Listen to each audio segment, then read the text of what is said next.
Chapter 18. The Mirror. Dr. Pickle kept two things on his desk. One was a bust of Sigmund Freud. A bust is a statue of someone's head, neck, and shoulders. Sigmund Freud was the most famous psychologist ever. He was Dr. Pickle's hero. Dr. Freud also had a beard. The second thing on Dr. Pickle's desk was a handheld mirror. Dr. Pickle checked his beard at least 5 times per day to make sure it was trimmed just right. Now, however, that was the least of his worries. He looked at his face in the mirror. His cheek was puffed out.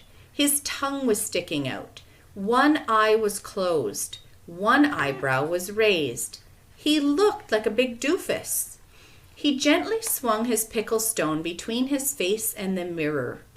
"I am getting sleepy," he said to himself. "By the count of 5, I will fall asleep.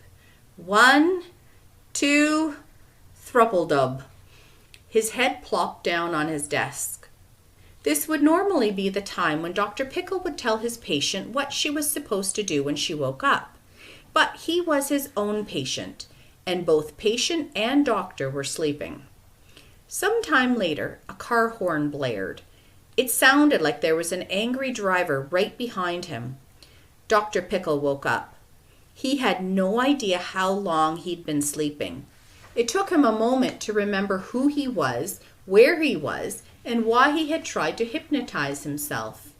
He picked up the mirror and checked his face. No change. "Now what am I going to do?" he asked. That was strange. He had felt his mouth move when he spoke, but the mouth in the mirror didn't move. He brought his hands to his face. He could see his hands touching the face in the mirror too. The cheek in the mirror was still all puffed out, but his own cheek felt soft and flat. He moved his tongue around inside his mouth, even though the tongue in the mirror was sticking out at him. He set the mirror on his desk. "This is very interesting," he said aloud. "Clearly, the face shifts to whoever stares at it," he realized. He turned the mirror over, face down. He hadn't read about this in any of his psychiatry books.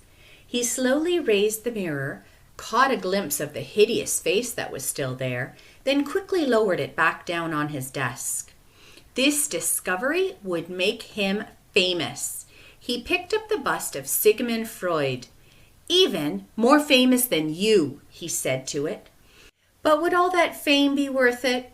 What if someone else's face got stuck along the way?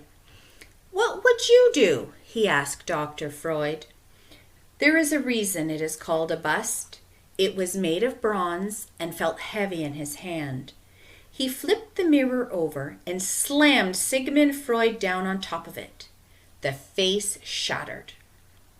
Up in Mrs. Jewell's class, Kathy suddenly felt very dizzy and confused. She looked at the sentence she had just written. "I can't read this," she exclaimed. "It's backward." "Let me see," said DJ, taking it from her. "How did you do that? That is so cool." "Warm," Kathy replied.